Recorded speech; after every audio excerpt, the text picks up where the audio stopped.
I want the power to destroy my enemies. Woman, who are you? I am Baron Samedi. This is my domain, a kingdom of the dead.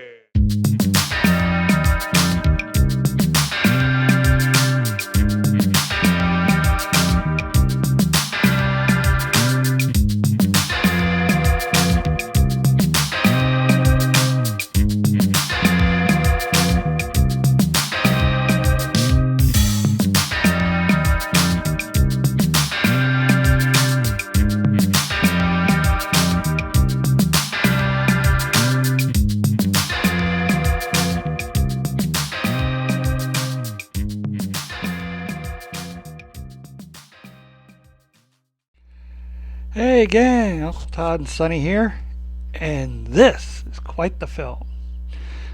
Sugar Hill, part of the Blaxploitation films of the 70s, and it is a tale of revenge featuring Baron Samedi, the king of the underworld in voodoo, and some zombies that are basically the unfortunate non-survivors of the trip over here in the 1800s, i.e. slaves. And it stars Marki Bey, who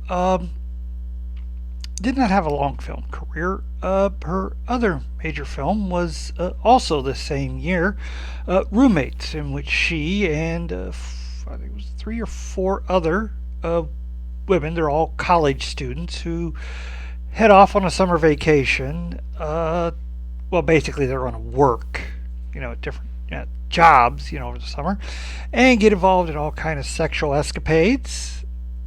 And then, wouldn't you know it, some mad killer starts targeting them. It was a very odd film where it kind of bounced back and forth between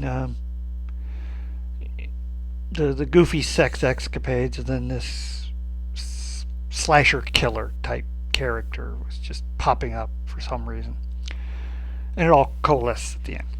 Anyways, the other big star, or big name star here, is Robert Quarry, and he was at that time the resident horror star of American International Pictures. Although they were still working with Vincent Price at the time, Price kind of took offense at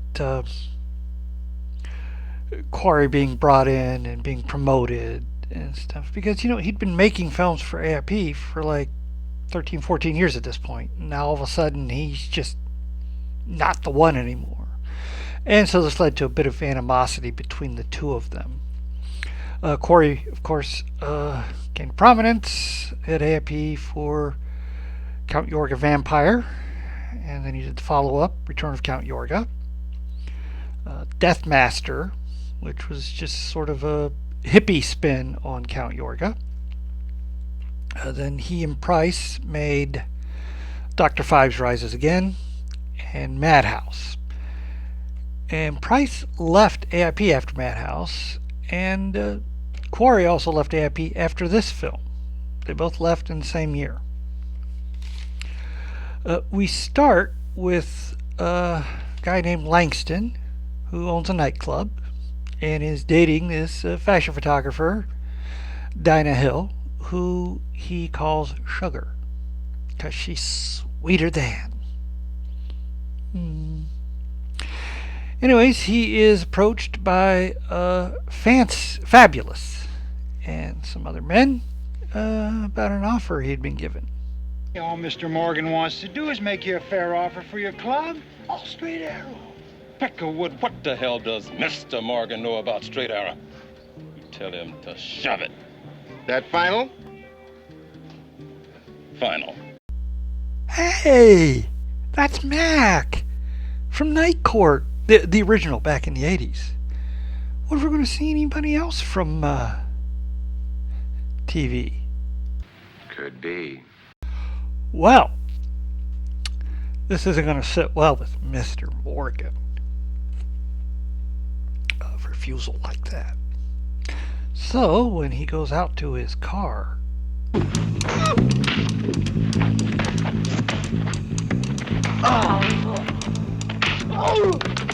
up a pretty good fight. But eventually,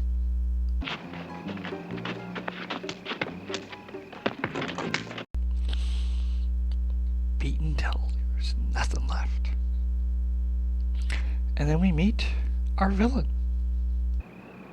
What do you want to do with him? He's just garbage. Leave it there. He's a nasty one. Anyways, they leave. Diana finds out, oh gosh, what they've done to her man, and he's gone.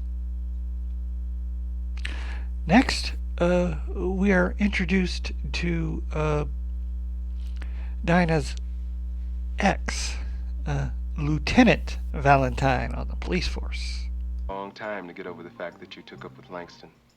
Yeah, but you got over it all right. In any case, I never thought I'd be questioning you about his death. Murder. Yeah, murder. Let's not tiptoe around, what happened. Anyways, she knows Morgan and his men did. And Valentine's going to need proof.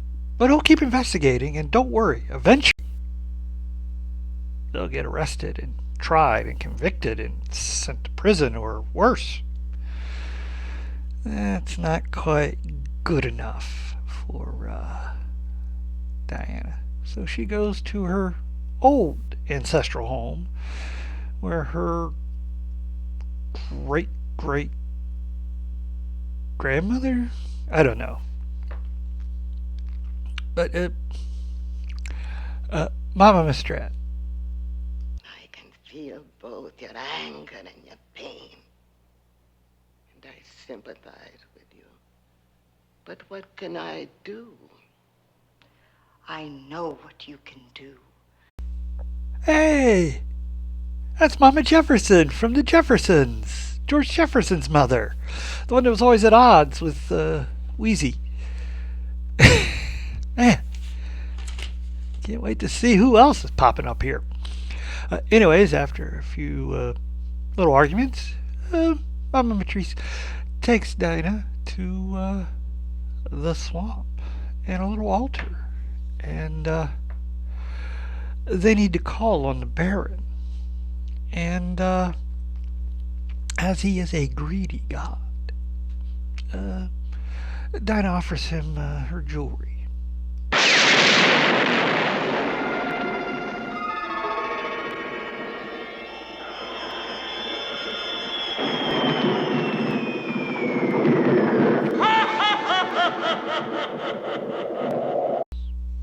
Impressive. That voice sounds a little familiar. Maybe if we get a close-up, we'll see who this is. But she asks for his power to get revenge. And he, of course, wants to know what she's going to give him to get this power. My soul. Your soul? What's this talk about souls, woman? Ain't souls I'm interested in. It's Sheriff Little from the Dukes of Hazzard. Wow. Whew. Okay. Well, if it's not souls he's after, what is he after? I wonder. Sex. Yeah, he is a horny little god. Big god. And he does like the ladies. Well, so of course, she agrees. He will have her. He will take her with him to wherever Samedi goes when he's not on Earth, and she will be one of his brides. fair enough. And she says she'll need an army to take care of these men, and he just happens to have one.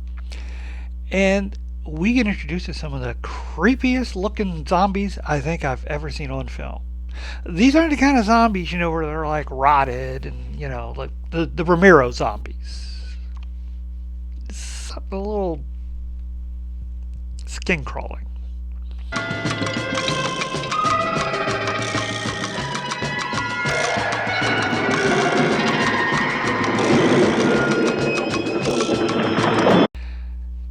I'm not sure if it's the eyes, the smile, or if it's a combination.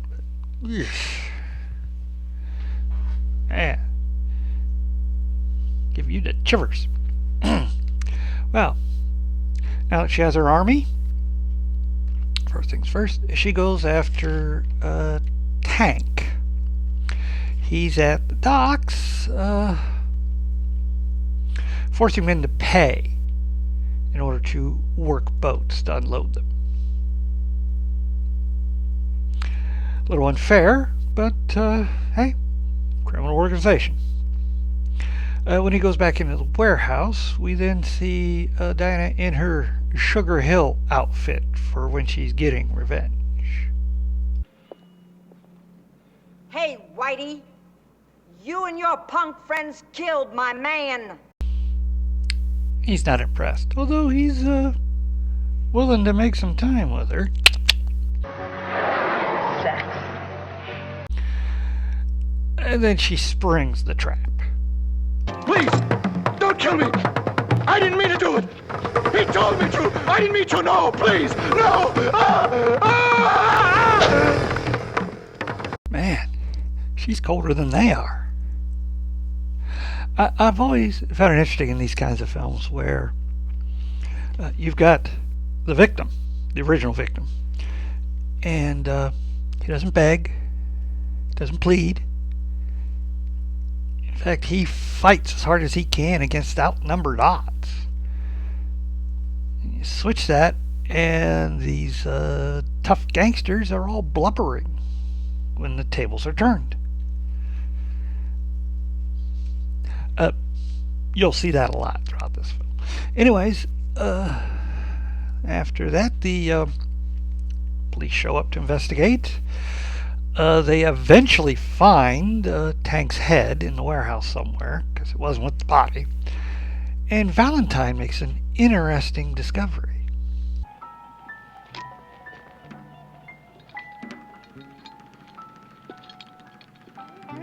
An old slave manacle. What's even weirder is what is found out at the lab. You mean the cells aren't living tissue? Well, that would mean that the killer wasn't alive. Yeah, that's impossible, right? Anyways,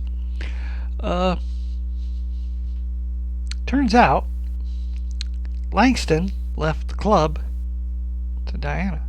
So Morgan calls her to a meeting and offers her a good price for the club. Well, things, she's not sure. Maybe she'll run the club, maybe she won't. She doesn't know really. She needs time to think. That's fine. Although, as in all these movies, the bad guy's really interested in Diana, Sex. Oh, yeah. And his moll, Celeste, doesn't take to that too well. So she goes to the club, and she and Sugar get into a fight, which has a very humorous ending.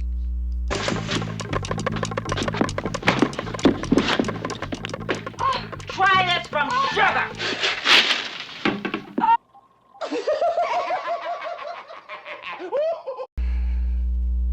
I thought that was funny. Anyway, next we come upon O'Brien, who is shaking down the produce suppliers and shippers for money or their trucks don't run. When Baron shows up as a cab driver, saying that Mr. Morgan really wants to see him. He's insisted on it. So, okay, fine, he gets in the cab, and they go way out in the middle of nowhere to this old pig farm where the zombies grab him. And then Sugar kind of does her thing. You know they've gone for almost a week without any garbage. They're righteously hungry, I'd say. Feed them! Intend to.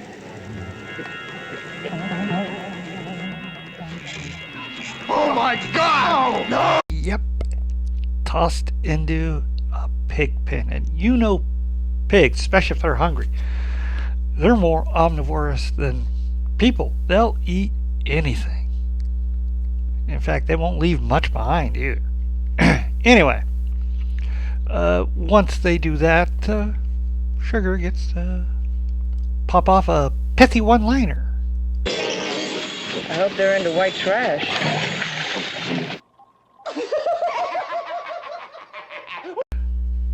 I agree, that was pretty funny.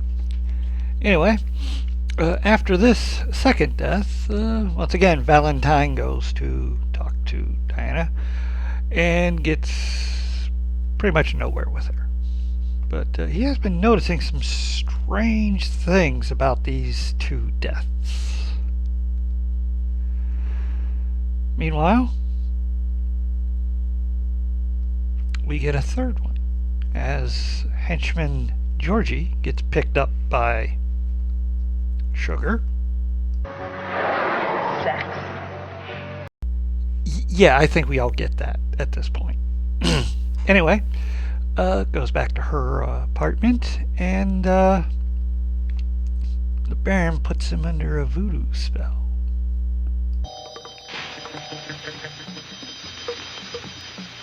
When the doll is in flames, you will pick up the knife and use it on yourself. Use the knife, Georgie. Use it. Ooh, nasty.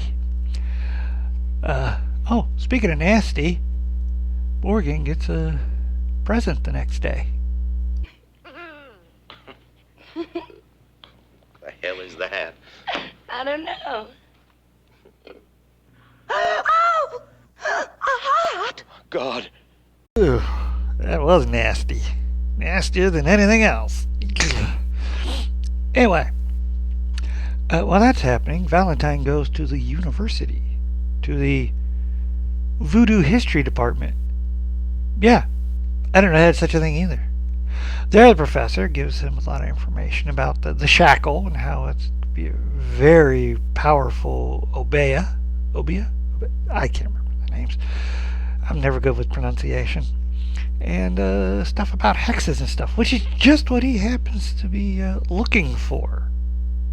Any particular aspect? Yes, the secrets, the hexes, the rituals of voodoo. Hey, when can we begin? We? I'm not walking into my captain's office until I have something to support my story. Well, the files are down there.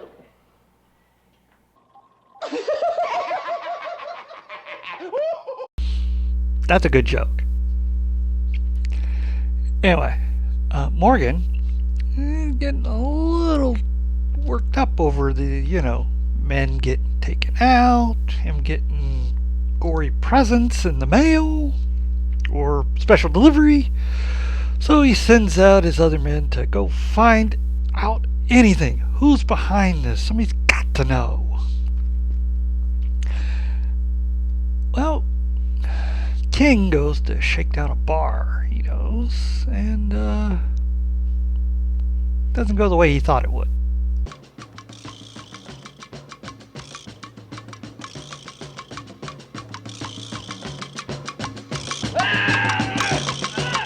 Wow. How in the heck they're going to find the weapon to do that? He's all cut up? But there's no evidence of a knife or razor that was used to do it.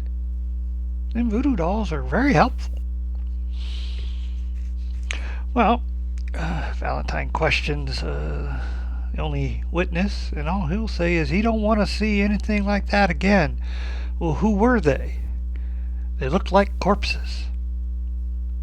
Okay, now he's very convinced that there is some nefarious voodoo stuff going on. After a talk with the Professor Parker again, he learns that there just happens to be a still living voodoo queen. And she just happens to be located at Diana's old homestead. So he treks out there to see if he can see her, where he runs into Diane and the groundskeeper, Old Sam. I think we know who he is. Perhaps. Come on, it's the Baron. Who else would it be? Anyways, Old Sam leads Valentine to meet Madame Matrice.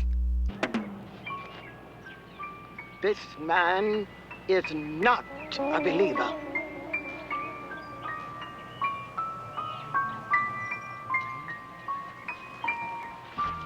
Hey, wait! You shouldn't go after her, sir. I'd listen to Sam. He's got a ditch blade. Well, later, Diana has informed Morgan that she's willing to sell, and he shows her the papers.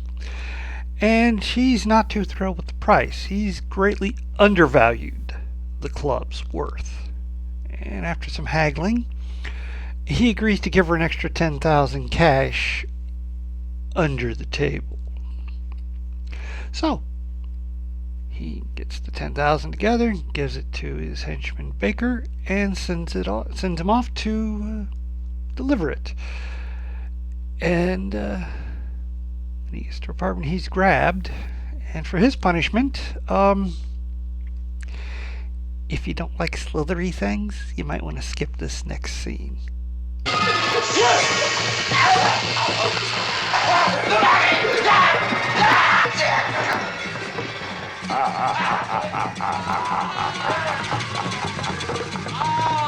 Money.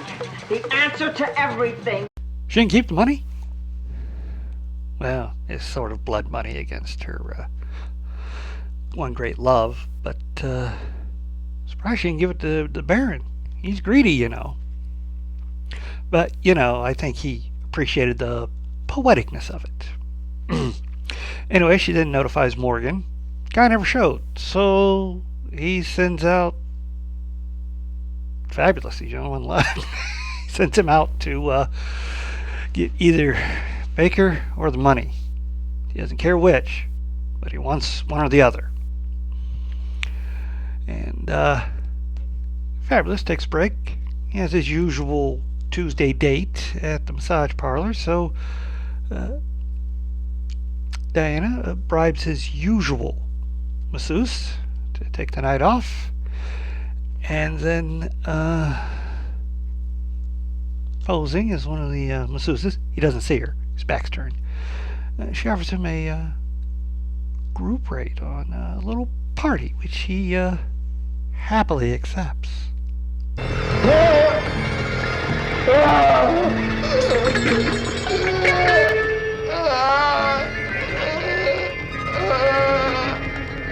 Looks like Morgan's all alone now. There is one complication, though. Valentine suspects the truth. He's getting a little too close. Now, the Baron thinks the obvious solution is to just do away with him.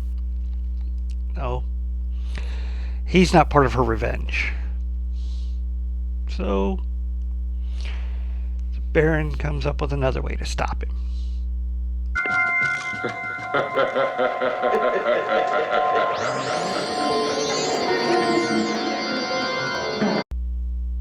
Wait a minute. The doll was stabbed in its left leg, and he grabbed his right leg. Inconceivable. No, it's not that inconceivable.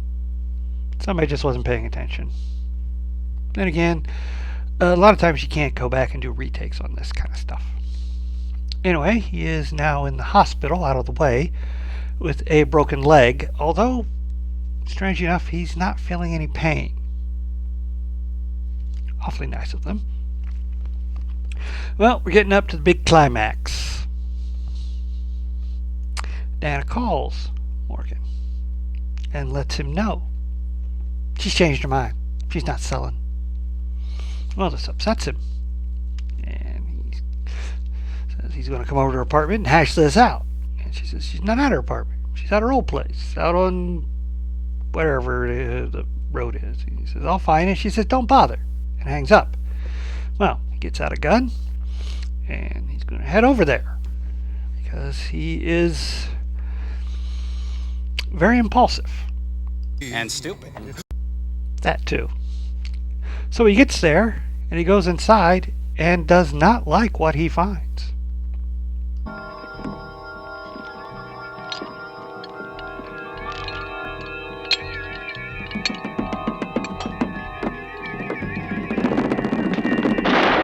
Don't you hate it when you come on to zombies and they won't die when you shoot them?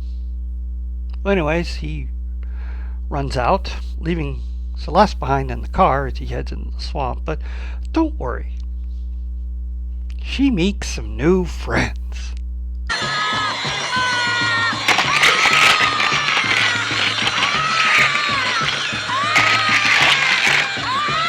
Aww. They must have thought she was going to suffocate with the windows up and wanted to help her. Wasn't that nice of them? Morgan finally has his final confrontation with Dinah and, well, gets a rather goopy comeuppance. For God's sake, help me! Somebody! Help me! Celeste! Celeste!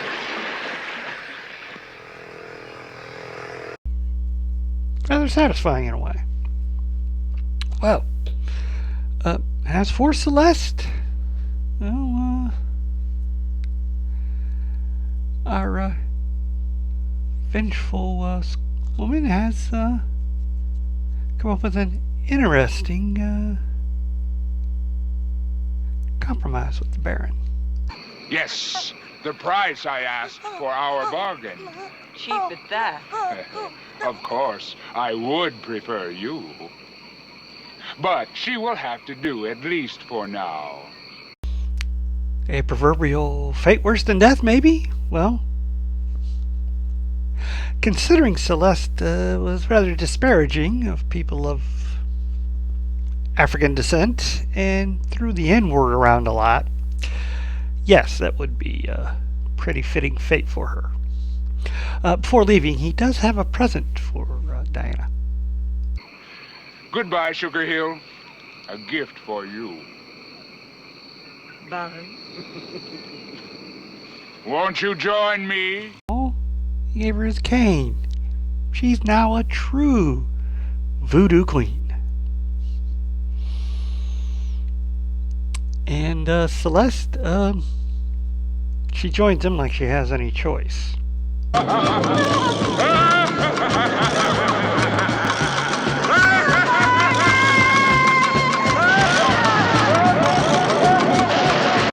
And thus we come to the end of Sugar Hill.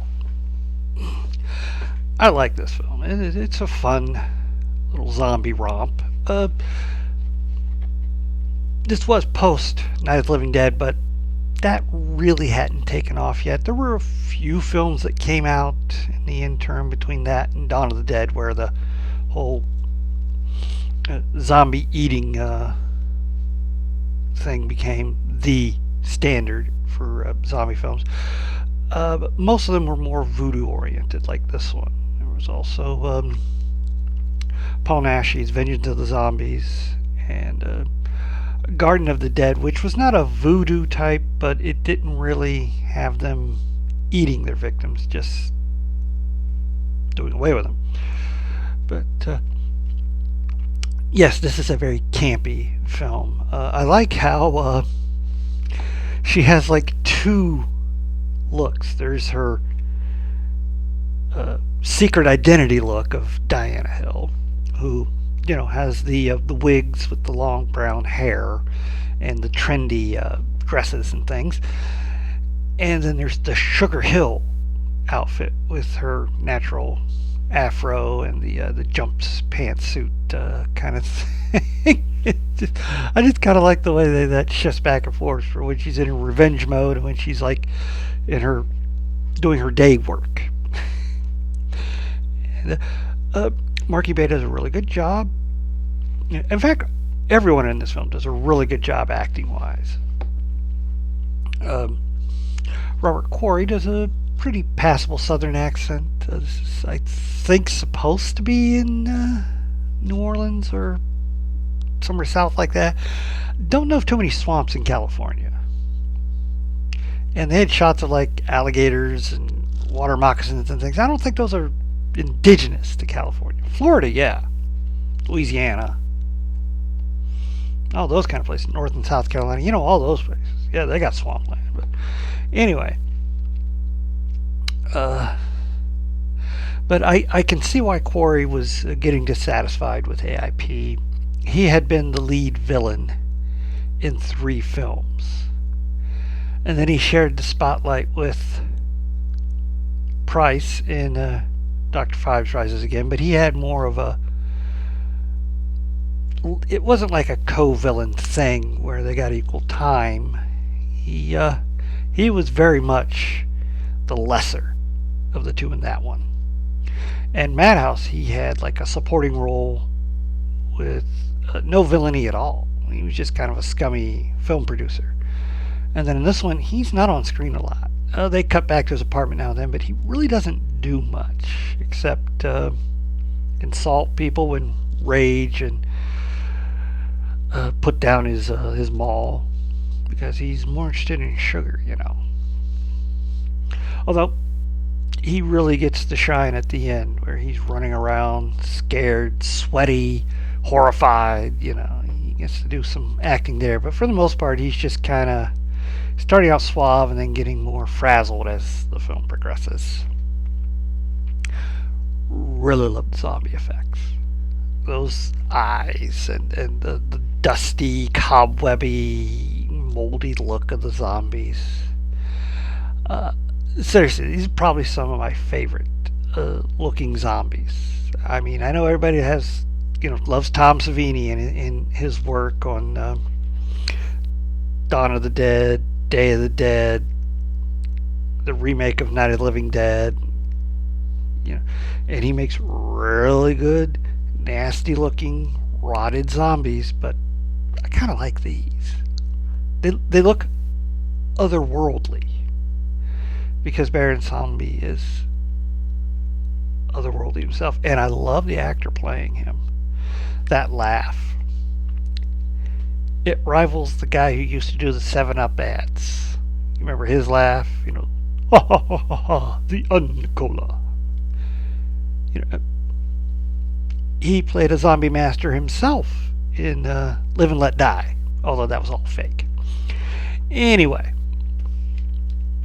yeah. Now, this when it was released to TV, it was called The Zombies of Sugar Hill, which pretty apt title, but it kind of gives away the surprise in the end of the first third. You know, when the zombies rise up. But yeah, I really enjoy this film. This was when AIP really was doing well, I think. You know, the Blackula, Scream, Count Yorga films,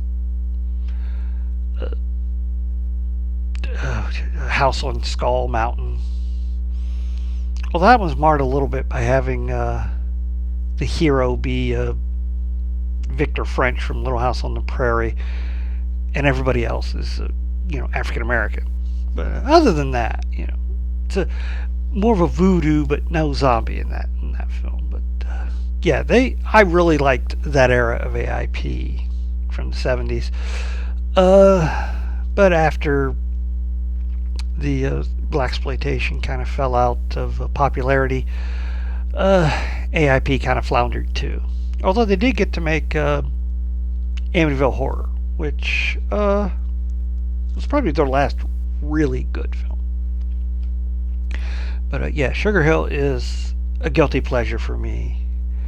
I enjoy all these kinds of films with killer soundtrack. Opening track, Supernatural Voodoo Woman by The Others. Awesome. And the kind of Caribbean-ish kind of music throughout most of it really sets the mood. Yeah, highly recommend this one. If you get a chance, you should check it out. That's about all I have to say about this one. Please hit like, share, and subscribe, and stay after the credits for my favorite scene.